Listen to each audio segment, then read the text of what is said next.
Hi, my name is Giovanni from Facsimile Finder. I've had the unique privilege of working with illuminated manuscripts and beautiful books for over 15 years. And today I'm going to show you one of my favorite works of art. Today I'll unbox and explore the high-quality reproduction of the Psalter of Blanche of Castile, a manuscript commissioned for a queen in 13th century France, and now kept in the Bibliothèque de l'Arsenal in Paris.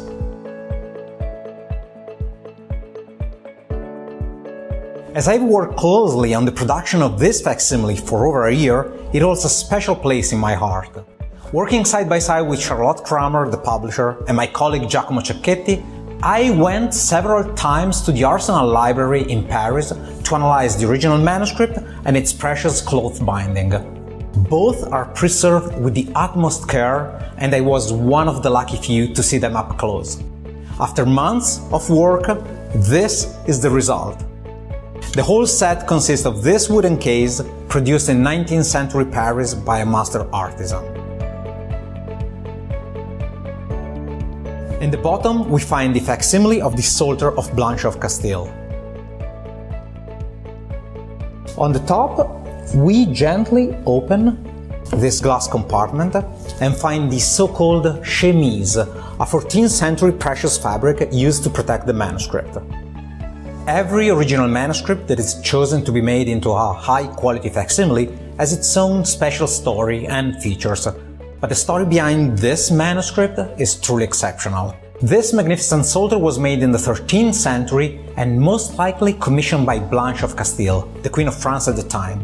She then passed it down to her son, Louis the Saint. The manuscript is also known as the Sainte-Chapelle Psalter, due to the fact that it was preserved in the Sainte-Chapelle treasury from 1335 till the end of the 18th century. It was kept there for almost 500 years, with the most treasured devotional pieces of Louis the Saint, to the point that today the French people treat this Psalter as a relic of the king himself.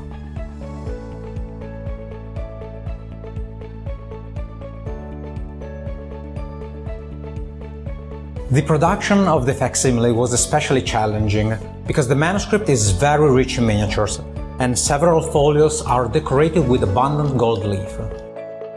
In front of this miniature, which shows the fall of the rebel angels, I was amazed. I had already seen the page in photos, but I would have never imagined what was waiting for me at the library.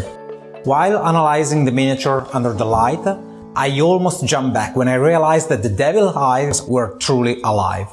They are made of polished silver, and under the right light they shine in a very creepy way.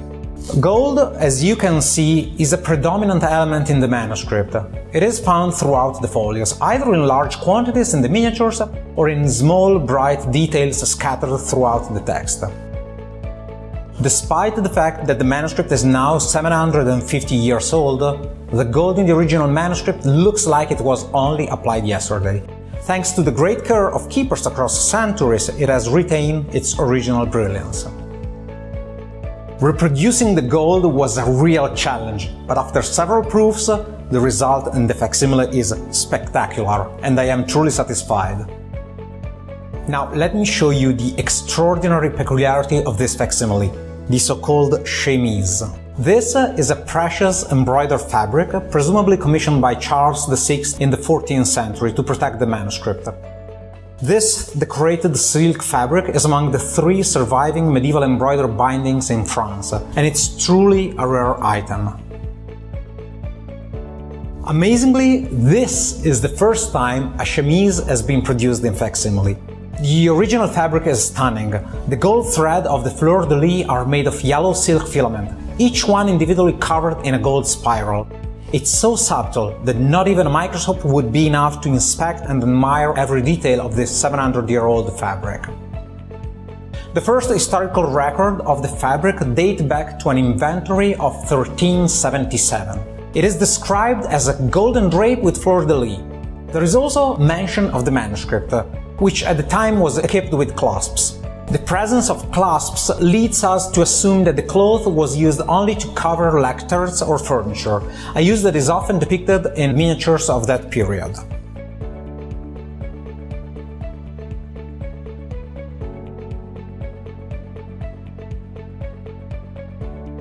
The cloth is then mentioned in a catalogue of 1480. The two objects, manuscript and drape, are now considered part of a single set.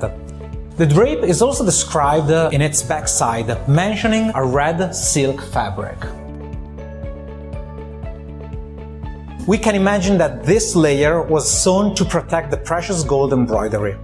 In 1573, a new inventory finally reported the use of the word chemise. The manuscript, in the meantime, lost its clasps.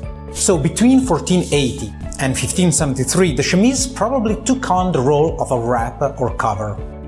There are two red silk pockets on the back, but we do not know at what time they were added.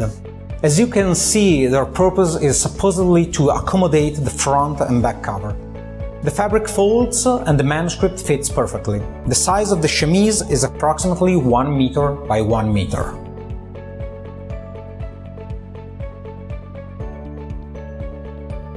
Luisa Torres told us the pocket's position on the back tends to confirm the idea that at the end of the 14th century, the Psalter of Blanche of Castile was no longer opened and read, but kept closed and showcased.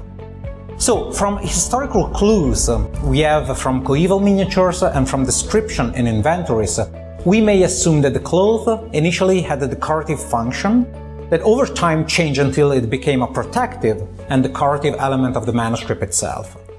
At this point, we can place the manuscript and the chemise back in their box. The almost imperceptible reddish-orange particles nestled in the fleur-de-lis pattern made us turn the fabric to find the same motif, but in red, on the backside of the cloth. The flower motifs are held in place by a fine red silk thread sewn in chevrons, creating a relief effect that gives the chemise a warm gold tone. At first, we couldn't find the right shade of blue to produce a replica of the chemise. All seemed either too blue or too violet. Then one of the library employees, Cadiga Glan, suggested we use the background color of one of the miniatures. And we realized that our idea was spot on because some miniatures matched the color of the chemise exactly. I hope you enjoyed this story as much as I enjoyed working on the Psalter of Blanche of Castile facsimile. Thanks for watching, until the next time.